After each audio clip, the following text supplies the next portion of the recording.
Welcome to Nebraska Farmcast, a production of the Center for Agricultural Profitability at the University of Nebraska-Lincoln. I'm Ryan Evans. Boards of directors play important roles in the cooperative structure, but some directors, especially if they have limited business experience, may find themselves struggling to identify basic questions that should be answered to ensure that the cooperative is successful. According to Cindy Houlden, a cooperative development specialist with the Nebraska Cooperative Development Center here at UNL, the evaluation of cooperative operations and leadership is essential. She has a new article that we have posted on our website at the Center for Ag Profitability at cap.unl.edu, and she joins me now to discuss this more. Hi, Cindy. Hi, Ryan. How are you? Great, thanks. And how are you? Doing great. Trying to stay cool. Yeah, well, thanks for joining me. And we've talked before on this podcast about different ways that cooperative boards can operate. Just real quickly, can you review these? Sure. Cooperative boards operate usually in one of five manners. From a very hands-off, passive board, which basically operates at the manager's discretion. They're just there for some accountability and to ratify decisions, all the way up to an operating board, which actually makes the key decisions and runs the business, with the manager simply implementing their decisions.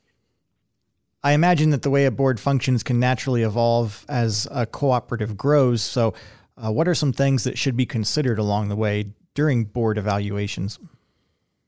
We usually look at boards when a cooperative initially forms as being more of an intervening, which they kind of are more involved in key decisions and decision making. There may be frequent board meetings, maybe a bit intense just because there's a lot going on.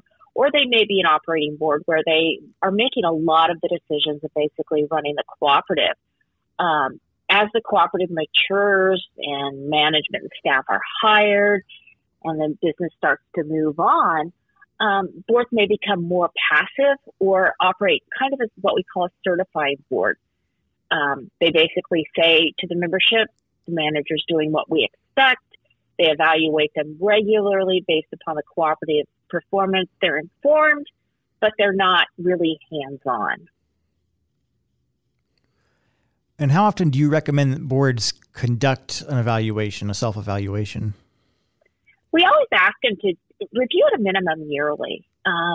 It's really a great idea. You bring on new board members, and it's a great way to kind of make sure everybody's on the same page, bring the new board members up to speed, and look at, are we operating correctly? This may be about the same time that we would do an evaluation of the manager if they're doing an annual evaluation, or other staff. And we're not just looking at how we run our cooperative. We're also looking at who's on our board. Do we have some gaps in skills? Who should we look for to bring onto our board or target as volunteers or even staffing needs? It's just, they have a fiduciary responsibility to take care of the cooperative. And part of that caretaking is evaluating how the cooperative is operating and how the board is operating. And I know from our past conversations that a lot of planning often goes into the process of establishing a cooperative and getting it up and running and organizing it initially. But you stress that that's only the beginning stage. So what role does planning play along with evaluation once a cooperative is set up and running? Most of us, because of our human nature, once we open something, we're like, okay, we're done. We don't have to worry about it anymore. But if you think of yourself and in your position, you're constantly looking towards the future. Where do I want to end up? Businesses and cooperatives need to do the same thing. We're open for business. But where do we want to be in a year, 2 years, 3 years, 4 years, 5 years, even 6 months, if you want to go as short term as that? So as part of this evaluation process, there's a planning process, two-way conversation, usually between the board and the management, looking at where are we, where do we want to go, and how do we get there? We talk about SMART goals, specific, measurable, attainable, and relevant. And then time-based. So, in a month we want to be here, 2 months we want to be here, 3 months we want to be here, a year here. what this does for the cooperative is because you're constantly looking at yourself and setting goals, you know when you're not progressing as you would like, and you can adjust. Maybe it's changing product mix. Maybe it's replacing your manager. Maybe it's changing your advertising strategy. I'm working with a cooperative right now that they're going to do some focus groups for their members. Just kind of what should our goals be and how do we evaluate them? They always say a plan without a goal or a goal without a plan is simply a dream. I said that wrong. And it's true. You need a plan to hit your goals. In your article, you review a couple of different types of planning mechanisms or types of planning that should be conducted. So first, what's the significance of strategic planning for a cooperative? And then maybe if you can, some examples of productive and not so productive strategies for strategic planning. Strategic planning is that where we look strategically, who are we going to be and how do we get there? They guide responses to decisions, looking at the changing environment to ensure that mutual goals and visions are achieved. There's a lot of navigation through uncertainty. So if you look at today's economics, you've got supply chain issues, fuel costs, all these things play into it. Well, strategic plan would take into account that there's a lot of uncertainty in the future. And it kind of helps us be more prepared to face it head to head. We look at what could happen or what is happening and how do we approach it. We've got co-ops right now that because of fuel costs are paying a fuel surcharge. So how do you recoup that cost?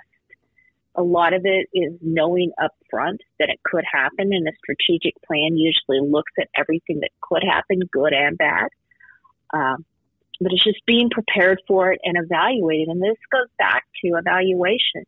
A minimum yearly, but in times when things are happening, it needs to be almost monthly to see where we are and how we can adapt.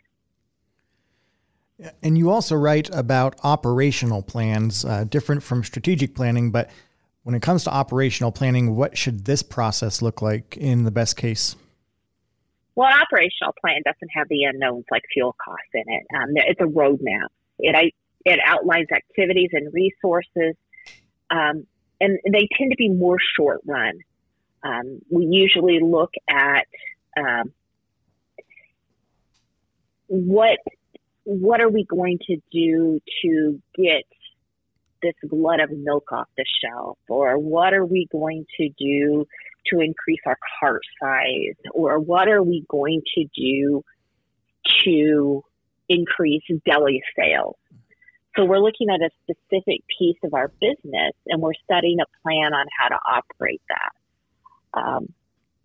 They're evaluated very frequently, weekly, monthly, quarterly, and annually, and they're adjusted almost constantly.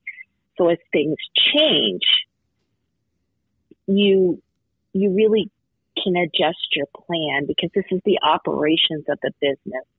Where a strategic plan looks more into the future and looking at the unknowns and how we address them, the operation plan looks at how the cooperative is operating and how we address it ongoing. They go hand in hand. Mm-hmm. I know I treated them a little separate in my writing, but they really do go hand in hand. You have strategic goals and operation goals, strategic plans, operational plans, and they're part of the process of making sure you are successful. And back to my quote, which was actually Henry Kissinger, you don't know where you're going, every road will get you nowhere. This is how you know where you're going. Well, great advice once again from Cindy Houlden, Cooperative Development Specialist with the Nebraska Cooperative Development Center here at UNL. Find out more about their work on their website, ncdc.unl.edu. And again, you can read this new article that Cindy has written up on our website for the Center for Ag Profitability as well at cap.unl.edu. Cindy, thanks so much for your time. Thanks, Ryan. Have a great day. You too. Nebraska Farmcast is a production of the Center for Agricultural Profitability at the University of Nebraska-Lincoln. For the latest research-based information and education resources to manage your farm or ranch operation, visit our website at cap.unl.edu. That's cap.unl.edu.